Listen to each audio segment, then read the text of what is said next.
Werewolf by Night, #1, written by Derek Landy. Art by Fran Galan. Letters by VC's Joe Sabino. And it's an Elsa Bloodstone and Werewolf by Night kind of issue, little team up. Things get set up. It's weird that by the end, like, you think you got the story, then there's a twist at one point that kind of changes it, but it's okay. I mean, did you like it? I thought it was okay. Yeah, no, I like it. It's a good one shot. I like seeing Werewolf by Night doing stuff, and Elsa Bloodstone's always cool when she shows up. Yeah, I like when she. I think the last time I saw her was in the Kelly Thompson Deadpool book. I think she showed up for a little with Monster Island. And all that nonsense, but I do like her. I mean, it has the vibe of that movie they put out last year too, which is like black and white. That's what I thought. Like, with some wasn't color. It weird though? It felt like this should have come out then, like when that came out. So it did feel like that though. And when you start out, I like the art. It's just I had to get used to it at the beginning. I'm not going to tell you that I love that first part of Werewolf by Night with Jack Russell there. It looked a little odd. When he was standing there, I was like, oh, let's see. But I got used to it, and it got better. But they end up where they're heading off to the castle of Dr. Necromantic. The funniest thing in this, did you laugh when he said that he's trying to create this energy, the Necromantium? Yeah. I'm like, everything is kind of just goofy. When he said that, I'm like, really? That's what you're doing? All right. So you end up where this girl, Charlotte, has been kidnapped from a village.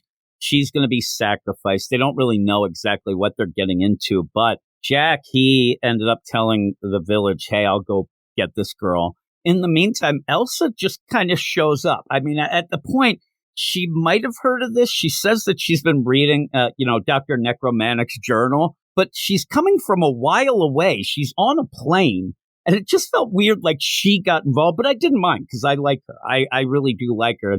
She's on this plane that's being flown and owned by vampires. And it's a weird play of like, well, how did this come about? Like, she says it was a trap, then they're there, but they're heading.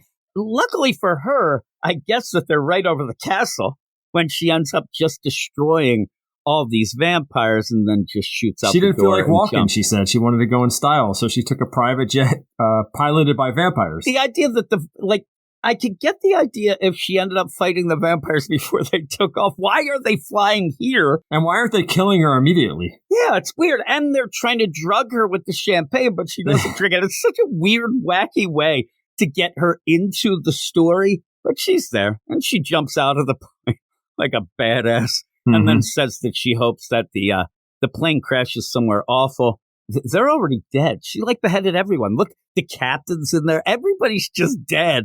And then she goes, and you have that cool castle deal on the credits page. It does really look like that Werewolf by Night deal that they did, that black and white. And so as you go through this, it is a cool play that the black and white, it's mostly black and white except Elsa, which is kind of a neat play as you go forward. Though once you get to some of the fights, I thought it got a little bit confusing because of that. But the big thing that Derek Landy says is Elsa isn't subtle. She's a redhead that wears orange. She really, goes with that at the beginning. So she really pops out of the panel, which I think it's a cool little play, right? Yeah, even her narration boxes are a different color, and his are gray and hers are orange.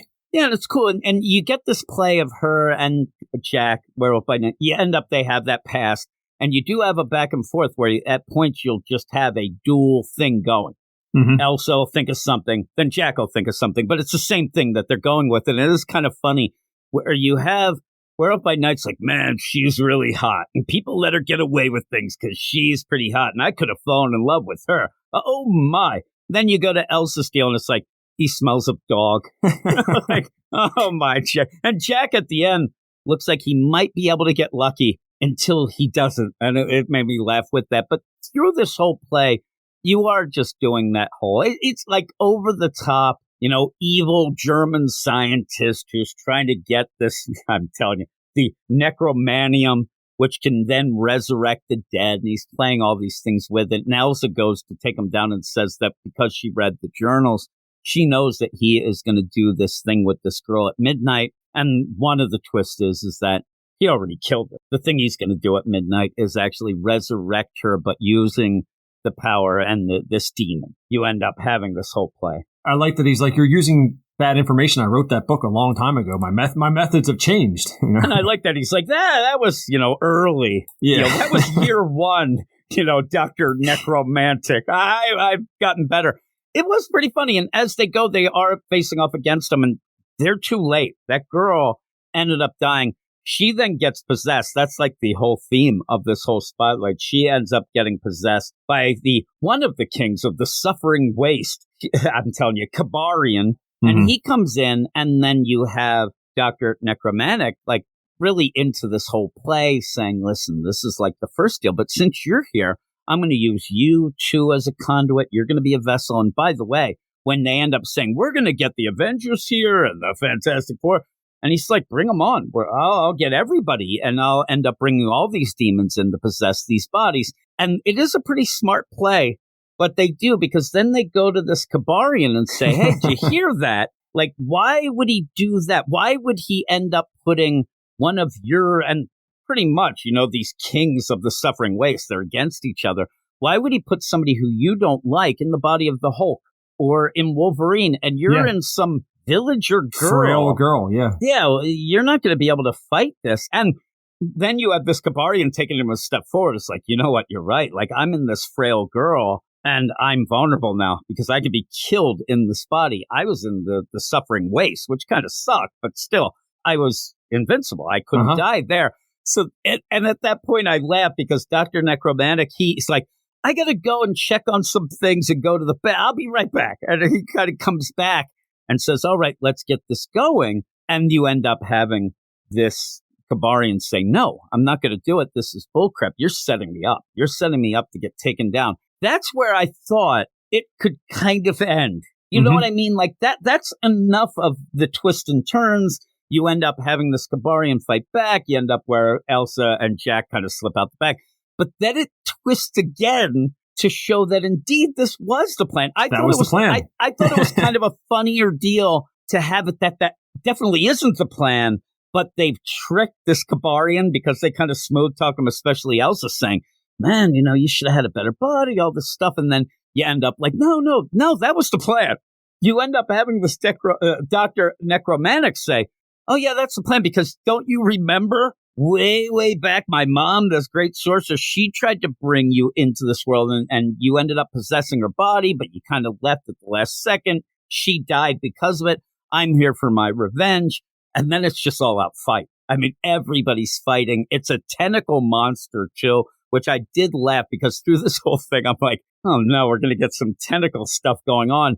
Elsa actually says to Jack, I'm not into the tentacle thing. I'm not either. Yeah, neither am I. So they end up like, oh, my God, and they're running away as everybody is fighting. In this whole play, though, you kind of need it because you also find out that Dr. Necromantic, he has rigged the whole castle with explosives, saying that he wanted to bring this demon into this frail body and then bring the castle down because it's his mom's castle, and that's almost like her ultimate revenge. I'm going to get him, Mommy, and you're going to be able to help me with your castle. It kind of gets a little lost in the shuffle, but you do end up having Jack and Elsa fighting together. They go off. They end up getting attacked by shadow forms. You're doing all that. But yeah, when she said, I'm not into tentacles, it did make me giggle.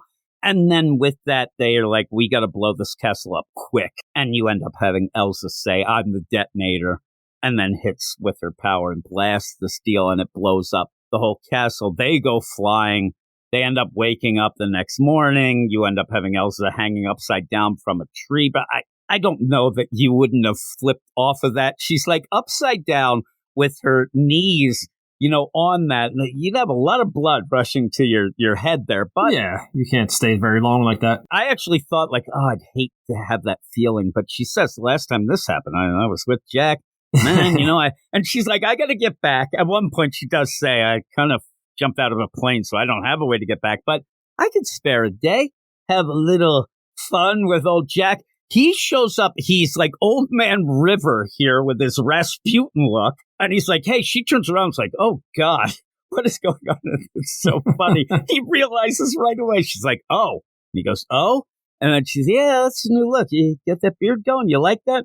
And he goes, I thought you liked a little scruff. You're like, yeah, I do, but that's not a little. Hey, I think I got to get. And it's such an uncomfortable play. It is almost like that morning after discussion where two people were drunk and they're like, yeah, I think I'm going to go home now. Yeah. And like, yeah, I think you better, that sort of thing. But yeah, she says, maybe next time I'll bring a razor. And the poor Jackie's like, yep, that's what I get. I don't get any action ever. Also, he seems to be more affected by this girl being killed because he had promised that village. Els is just like, oh, well, I tried and I didn't get to do it. I'm off. But she actually just decides to just start hoofing it away from hairy-ass Jack. And unfortunately, he doesn't get any action. But it ends. It's a one-shot. It ends up ending.